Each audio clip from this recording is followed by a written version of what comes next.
claim to even Kakching Fao claim to Salem. Tammu Lairadana Kakching Fao say, a quay, the kind of machine document a patient, the machine Makan to Salakanja. Madu Kamana hire no Kari hire no Jikang de Dubu, hire from Sina in the Aga Myanmar, Anigi Barakta. Yamna Atoppa Marine and a friendly relation in Lerambasa, Masida strain Naman Lahan get over Gi, Portable Yob. In the Agi Lamgi Matangna, Atoppa Leibakna Nangaga, Congress BJP opposition, and even YANINGDE and Laupogumane. Ahambada Mizoram Gisina, Asumgi Mise Yahan, some day Lapa. Asumgi organization, as much as human involvement, political involvement, me Lapa Mayori Magina. Plus Magi says that Anuba Hana Ledam Dabama, Han Habe suppose Hana Jo nation, Habis labor ponateba. Anuba ideology, Anuba nation, concept of Sagalapada, Hana Ledami, to Gaibama. Bilateral relation में हमने तो क्या बामा international relation में हम की national relation जो अदु मशी अनुब concept हम सागलक पे theory में यावी माई से अदु का हौजिकी अकोई मणिपुर की MP ना थांगल पसीना मशी अकोई ने हम ये से करम कान थांगल के से शुमियन कान मशी 0 hour थांगल लेवा 0 hour जो हाना parliament ले रम दी कौन हफ्ते लग पने वो अदुगा rules and procedures जो याव के मशी किसे मधुना यम technically मशी किसे यम informally वो न थांगली रा अदु दिया जब चाह भाई बंगम थे अदु official report असु कहीं रोड 0 hour ऐसी दी अकोई ना हंगे से mandatory न थे बा आइने हाइडी question hour ना हक लोग बगा हंगे से आइने हंगे project खुम दबे याद दिया है बा concept लाइक दिया अदुगा rules and procedure state के रसूल लाइक थे center की rule दे याव बा न थे अदु किस मशी के timing से तो मशी initially से मशी किसे करी किनो हाई बदु में दी मशी की importance अमा हाइपेट highlight तो ना बस हंगत पो दो माली हाइपसे थमजगे बो अदुबु कबु की दा कोई ना खतंग थंबया बसे मागी ममिंग दगी हौरगा अम तबे मसे अदुम कैनोनी अदगी म्यांमार न सुमुई ने सुम हाइबा अदुबु गसागी अम खेने अमन नौना सागतपगी मी लम लौलगे हाइबनेबो अखोई की historical fact historical कैनुम ले दियो हाइबदी इवन अखोई चेथारो कुंबाबदी यंगे anyway यंगे इवन अखोई की हेक थंगदरिबो मोगी अखोई टोंगो डायनेस्टी की ओइगेरा अदगी आलोंग पाया होय बोदा पाया होय मोगी रेकॉर्ड तो ओइगेरा अखोई की 15th century दगी दी मणिपुर की मखादा लेबगी अदुम रेकॉर्ड यावरिबो प्लस अखोई की मरकता मोइना नुगाई मददना टोंगो डायनेस्टी की मतमदा बेगर चंद्र मतमदा लोक्सलगा मतमदा टैक्स पीदबदो बेगर चंद्र रिकवर तौबदगी सिम हबजे टैक्स पीरे काबी कॉन्सेप्शन लाएबा अदुबु मसिजे याम क्लियर ओइदब खरा यावरिसिना गसागी कंपेंसेशन पीबो खोटपगी लापसे मसिदे यामना नुगाइते से अखोई की हिस्ट्री से याम निसंग बचे अखोइना 9 January 1834 से मसीगी नुमिचिदा अखोई ऑफिशियल रिपोर्टरी मसीगी नुमिचिदा पीरे ना हाइरेको 1834 9 हाइबा नुमिचिदा गंभीर सिंह मसा मसे लेट्रीनेबो मंगोदा सिगी मेसेज कन्वे तोर मतुंगदा मासे शॉक चली काइना हाइफेट अदुम पनबिबसे यावी अदुदी अदुम हिस्टोरियन मैन हाइबिरनु अदु हाइबिरसनु को 9 January 1834 सिदा मदुगी अमल लैयेबो मसी मखा चथकपदा कोइना बुरी कानसेदा कोइ ngसागी मसीगी जेरेक्सिस दा कोइ लोबिंग कैनोसे कोइ मणिपुरी वाट पसे मसी लोबिंग वाट पसे करिगन हाय मतमना मसीगी मतंग सेदा कोइ बर्मीज की दी अखोई की मसीगी यनब कांसेदा मोइना याम कल तखाय न मतमसेदा ब्रिटिश ता मोइदी अखोई की ब्रिटेन की मोइदा हेनरी बर्नी चपसेदा बर्मिस अंपायर मोन पेपर डॉक्यूमेंटेशन हौजी अखोई तौब छि चापाना मोइ तौब भाई इवन मोइना क्लेम तौब इवन कक्चिंग फो क्लेम तौब सलेब तमु लाइरादाना कक्चिंग फो से अखोई की काय मसी डॉक्यूमेंट का पिसन मसी मकन मकन तौब सला कांसेदा अखोई की अखोई प्रिपेयर तौदबा मा अदगी मणिपुर की अवाब मयाम लेहोबा अदगी प्लस सेता खुदापगीदा फजर रिकवर तौरक्तिबा मदुगी मयाम दुना अखोई मयाम से ब्रिटिश ना अखोई कनो की फेवर खर चखिबम अदि हिस्टोरिकली रिपोर्ट लैयेबा अदुना ने अखोइना ngasiga हेक समना मतम तंग सागी डॉक्यूमेंटेशन मिंगोदा ngang कन्विंस तौबा मसीगी कानबसे मसी बर्माना लोइ लौखि मणिपुर के मदु फंग फंगौ तबगी बर्नी दा अखोइना याम कन लोबिंग तौबा हैबता कक्चिंग बौ मोइगी हजिगे बर्नी की रिपोर्ट तै पाजरेबा मोइ बर्माना मोइना क्लेम तौसो कक्चिंग बौ कोइ क्लेम तौवे अखोइना कबुगी तौकांदा मोइना कक्चिंग बौ तौसलेबा हाइबदी मसागी मोइगी याम हाइबे एग्रेसिव ओइबा केनो दो मदुइद्रा अमने याम चाव नेशन हमनी दो अखोइना हाइबे बर्मागा मणिपुरगा तौकांदा दि मासु तलकपनिना अदुन हाइबे मदुगी करिउमा अमसु लई अदुगा कंपेंसेशन सिदा मु लाइसना पीरिबसे मोइना पीबोय तारि मोइदा मु हारबो याबा पीरिसे ब्रिटिश की लोमदि लाकबगी हाइदि बर्माना खुद पीबो नतबा रूट से ब्रिटिश अंपायर को पिरपनेब अरु तारी कंपेंसेशन की कनोमा अहोब हमसु लेबो प्लस मसी याम थेंबो दुम रिजल्ट इशू है एग्रीमेंट सु ब्रिटिश होनी बट कनो सुनातन की कैप्टन करिए दुगा मानी अदुगा हजिकी कनो सिदी मोगी लमगी कबुगी तोकान सिदी मोई परमिस अंपायर यावरेबो matamda moigi ning thau kai ki adigi kanu alung paya hoigi lura pai boda paya hoigi moi mathab boda paya gi matam ne khoi lai se boda paya gi kanggu se dum yaw re ba moigi discussion da adu khoi manipur de khara son kre matung se da adu matam da khoi su independent nation mo bani na khoi ki case india na su fight tau de khoi se on khoi tau ki bane ba si che dak se da muk lai se na khoi ki lam se gi record se Atoppa lam da declassify tau we I believe suppose she pogi chahi di मैं पावे यार है ना किसी example है वो कोई की सुभाष चंद्र बोस की कैसे every day कोई की बेंगोल की election मामा दा नूंग इसम classify तो बने वो मशीन सी chapter में discuss तो बसी तो अदान तो कोई मणिपुर से फजन तो दे मसी के से कोई ना ये मत तो मसी के report से कदा रे थी बचे only they knew they didn't थी बया दे national archives ता मसी कोई ना मसी कोई मरुन 1891 की सी मामा के report से कदा थी मत से न्यू दिल्ली दा पंगरा कांड शिमला दा फंगे कहीं नोटा अखोई की डॉक्यूमेंट्स से शिमला से समर कैपिटल जब साबरी ना कुछ ब्रिटिश में आपसे लेबर टाइम में शिमला अदुन वार की रिकॉर्ड्स में हमसे शिमला तो सू थी बम चंगे शिमला रिकॉर्ड्स असली अखोई भी रिकॉर्ड सर्च वाले बने अभी अब ना अखोई ब्रिटिश की मतलब से ब्रिटिश की रिकॉर्ड्स में हमसे लोग हैं मतलब जब मोगी ईस्टर्न की कॉन्सुलेट जनरल मोगी फम बसे मशीद अखोई ना परसू तो मतलब सू मोई ना हाई बसे अखोई ना कंकर वर्ल्ड में हमसे की डॉक्यूमेंट पी वो have अखोई पी बंगम दे हाइबकी प्रॉब्लम लाइब अदुना 1891 की अखोगी ब्रिटिश केस की फाइट तो मतम से मसीदो सु उपाय ले मंदना अखोइना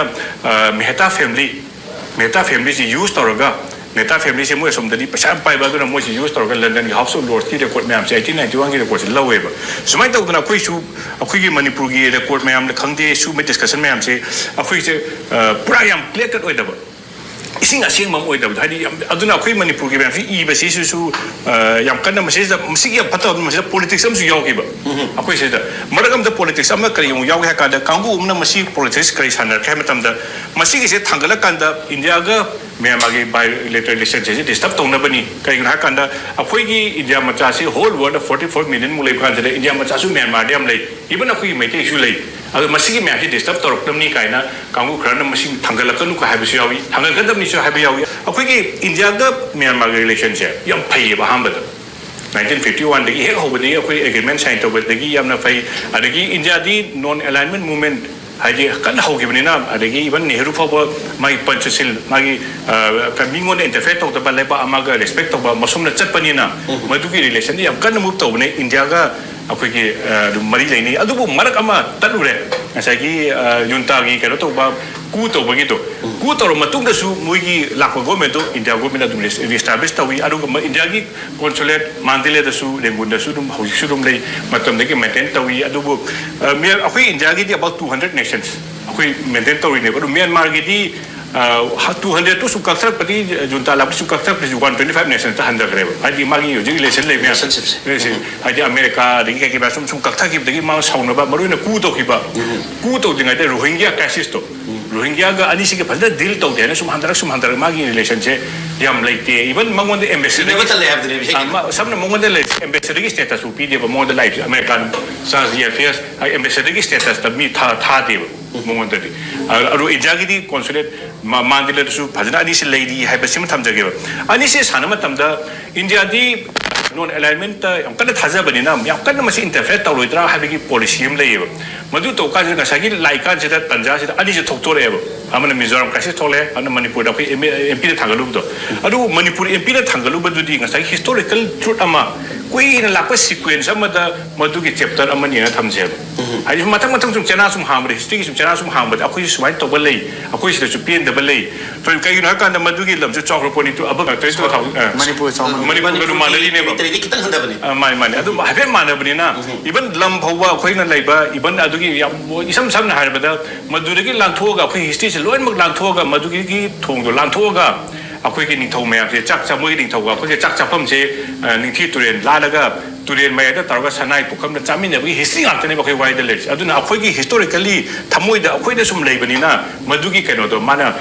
मणिपुर की वारी अखोइ मणिपुर लमसु मांबे वाइ तो हाइफेतंग थाकन कापम बनिना थमजगेबा मसी कापम बसिजा मोइगी कनो सिगा असोमगी दुदी एगसा हाना थमजकी दुबाना कापनते इरांग होबनी खनबा होबनी मिगी लम लौसन की हाइबनी अनि सिगी डिफरेंस अमदि लई हाइबसे थमजगेबको अदुगा अरोइबदा खोइन थमजबे हमना इंडिया की रिलेशन लेबा कानसिदा मोइगी officially हलाउ थोरेबो มวยจุนตานะใช้ได้มวยเอ็นยูจีนะใช้ได้ก็ใช้ทำดีเก็บตัวนะไอ้ที่ยานิ่งที่ตอนนี้บ้านที่ยานิ่งเดนะยานิ่งเดให้ดำนี่นะအခုနော်မခန်းကလေးတော့တကယ်ဟဲ့ပါစေမရှိဒီအခုကြီး external affairs မရှိခရကဲတော့မရှိ deal တော့ external affairs နဲ့ deal တော့နေအခုကြီးနေရုံမတမ်တဲ့ external affairs မှာ direct prime minister နဲ့ deal တော့ဟုတ်ပြီအခါမိကလမ်တော့ဆမ်ဘေးဝါရီတူခရစီမွေကြီးအခုအခု historical analysis historical truth အမအခုဟာနေလေရမ်ဘကြီးအမလမနီပူရဟဲ့ချောင်းလေရမ်ဘကြီး concept တော့မဒူကြီးကနော်စဒီအခုထာနာစစ်ဆိုကဲတဲ့မဒူကြီးကဆိုကဲတဲ့အခုအချုံမနေခု history နဲ့နဘနီကဲနော်တဲ့ in Pakistan ကအခု in history တမမက history တမPakistan ที่ในป่าดำมันมีอัฟกานิสถานป่าดำมันมีเรื่องต่างๆที่จะคุยกันละมั่วอะไรมันนี่นะเบลล์จะนำมาทำได้เราใช้มาทำคุยเรื่องเท็กซ์การ์มีนี่ปังคุยเรื่องเท็กซ์การ์มันนี่นะไปสุขายที่นะทำจังมันนี่ปรุยMP นะอินเดียที่พาร์ลิเมนต์ได้มารู้นะคุยยุ่งทั้งนารีบะเมียนมาร์กี sovereign country ยังมากี territory involved ตัวบะ statement นะมานะทำกี่เปอร์เซ็นต์มากินเต็นชันสิกายโนเสียคุยอยู่คุยเพราะฉะนั้น comprehend ตัวงามเดมานะให้นิ่งสิกายโนมานะ even มาพอได้ประมาณ historical background ว่าปีเรื่องมาเริ่มดูพนักงานให้ตาแล้วก็สู้ there is already คุยอินเดียบาร์มา agreement ให้ด้วยนะคุย1960ก็7เลยกันนะตัว already เลยครับเรื่องกุน agreement สิก็แล้วที่มาตุ้งอิน already คุย international boundary สิ settle ตัวกี่บกี้ดูก็ sovereign country อันนี้กี่มากี่ boundary มันเลยเลยครับสิ่งที่จอรับมาดูกี่ international legal position นะมา already เลยครับเนี่ยจะรีบอ่ะดูกี่พอตัวdaมาดูกี่ว่าฟังจะทำมุบสินะยุ่งทั้งนั้นว่าเลยบ้างแต่ปีก็ตัวรีบมาดูกี่ provocation นี่อีทิลกี่วันนี้เนี่ยจะมาสิคุย provoke ตัวบ้านนะคุยกี่มีวันเดียวขนาดว่าหัวกี่ตัวนั้นมันสุดยอดด้วยนี่ historically จุ่มบัตรแล้วก็สู้มาดู debate ด้วยนะ argument ด้วยนะคุยนะชุมในนับตาแล้วก็สู้อินเดียที่ parliament ให้เป็นสิ่ง this is a law making body อาดุน law making body ที่อาดุนบ่า space today ได้ให้รักเป็นสิ่ง intention สิการีเวรมันด้วยโน้ให้เป็นสิ่งคุยนะคนน่ะสิ่งภาพตาแต่ว่าให้ตาเลยแต่เชียงน่ะอินเดียน่ะเมียนมาได้ aggression น่ะมาตรงนั้นน่ะว่ากี่ preparation ตรงเลยบล้อินเดียน่ะเมียนมาสิลานตาไปใหญ่ตาบังกำนี่ตานั้นน่ะทอรังตัวรีให้ว่ากี่อาดุนบ่า preparation เลยบล้การีเลยแกอาดุนให้เป็นสิ่ง dispute น่ะก็เริ่มมวยแล้วก็อินเดียน่ะ already มาทำสร้างน่ะคุยกี่มวยกี่วิจิกี่19กันกี่67กี่มวยกี่ agreements เสียสู้ very clearly mention ตัวบุญนี้ให้ดีเมียนมาร์กับอินเดียก็สิคุย as all friendship relationship มาเสียคุยมารู้มาปังชนะบกี้มาทำช่างนั่นละอาบดุมไปคุยกี่มารีเสะเห็นพักนั้นนะบ่เห็นตรงนั้นนะบ่ให้บ่ปวดเสียดุมวยกี่หันไป agreement กี่ preamble ได้แต่ฉันต้องพัลเลยจัดกันอินเดียก็คุยเมียนมาก็เสียพอมารีมาตุ้งไหลให้บ่อาดุมาตุ้งอินนะอินเดียน่ะ already เมียนมารุมได้เราไปเนี่ยคำเดียว value do $2 billion US dollar ให้มาเลยอินเดียน่ะ already มาที่ฟังinvestor เสียอันให้ไปสิ investment สิเมียนมากับพม่าเลยนะบุญตัวนี้บุกอันให้ไปสิกี่ยังเนี่ย ambitious ไว้บ่อินเดียกี่ trilateral highways กี่คดีกี่อามาเกี่ยวกับLairadana project กี่ไล่ไม่อ้ำสิเมียนมาสิก็พม่าทำมาก็จัดทาร์กบัตรบักดูพม่าทำมาก็ maintain ตัวก็ดุมจัดทาร์มินะก็ได้บัตรบักอาจจะเนี่ยบ่สิ่งที่จะมีกี่ already international agreement ขนาดน่ะคุยกี่ใช่กี่ settle ตัวเลยก็บ่ territory ดูอีน้องน้ำมุกคุยน่ะมาดูกี่ปุ่นตัวตลอดให้รู้มาทำได้เมียนมากับอินเดียกี่ relationship ก็ใกล้บ่ดูก็ไม่เนี่ยก็มองดูหลักก็ดูโน้ให้ไปสิแต่มั่งมันได้บ่อาดุนมาสิกี่จับกันว่าสิคุยกี่มันมีอย่างกี่มากี่คุยกี่ historical legacy ดูยังไงก็ทุกครั้งว่าทุกดูทุกกี่มีอย่างนั้นดิ่งโดนปมนั้นเลยบ่มีอย่างกี่ sentiment มีอย่างกี่ก็ให้แต่ละก็บอกกี่ยามลำเจ้านะก็กี่ยามเป็นลำเจ้ากี่ยามเป็นลำเจ้าเสียคุยมีอย่างน่ะดูคุยกี่ historical กันว่าดูมีอย่างคุยแต่สู้ sentimentality ดู attached ตัวก็เลยจะพูดดีไว้ but politically international relation ได้ยังตาก็ดีอินเดียกับเมียนมากับ relationship ได้ strain น้ำหลักก็ได้บ่อาจจะพูด strain หลักก็ได้พูดเนี่ยบ่อาดุน่ะให้เราสิ่งที่พูดสิเฮกทำกี่ว่าตุ้งตะกี้ live reaction ดู response ตัวยังเบี้ยวบ่จุ่มตะกี้ military หุ่นตาขัดนะ react ตัวนั้นตัวนั้น NUG เนี่ย react ตัวบ่ให้ที่เมียนมาได้ลานทุ่งมินอะไรบ่กังลูบันนี่เสียอันนี้มันคืออินเดียน่ะลานมาติ้งปังให้นี่ก็หุ่นตาจะสมติ้งปังนี่ดูกับ NUG EAOs เมียมวยกี่ ethnic arm organization เมีย PDF นุ่ง DF KNB ดูได้ให้เมียมชิดาอินเดียนกันรู้สิ่งที่อดุลจะสู้ proxy เว้ยนะมาติ้งปังนี่บ่ก็เมียนมาได้ขนาดที่บ่ military ga pro democracy ne hai ba group sing phundari ba ani se ani bak sida India na su mating pangi ne ba adu handaki koi gi parliament thamur ba statement sina ani mak na yam thina